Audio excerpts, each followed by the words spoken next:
Okey, jom kita bongkar beban tersembunyi yang sebenarnya ditanggung oleh guru-guru di Malaysia. Jadi apa sebenarnya harga yang perlu dibayar demi dedikasi mereka? Jom kita tengok. Tengok ni, 68% guru di Malaysia melaporkan simptom kebimbangan, angka yang sangat tinggi. Dan lebih 80% pula alami sakit-sakit badan, terutamanya pada otot dan sendi. Bukan itu je, kadar burnout atau keletihan melampau boleh cecah sampai 74%. Jadi, apa puncanya? Semuanya berbalik kepada persekitaran kerja psikososial. Ia bukan pasal pejabat je, tapi cara kerja dan suasana yang terus beri kesan pada kesihatan.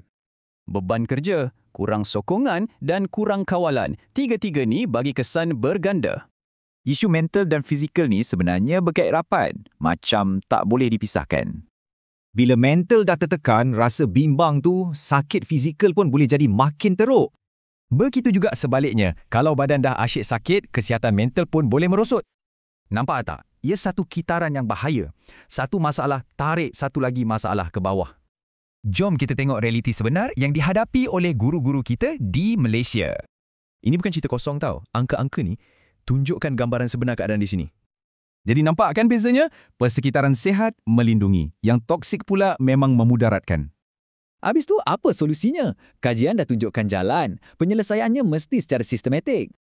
Kuncinya, jangan salahkan individu. Fokus kita kena pada tanggungjawab pihak organisasi itu sendiri. Ini langkah-langkah praktikal yang boleh ubah persekitaran sekolah jadi lebih baik untuk guru. Kesejahteraan guru tu ibarat jantung sistem pendidikan. Persoalannya, sanggup tak kita melabur untuknya?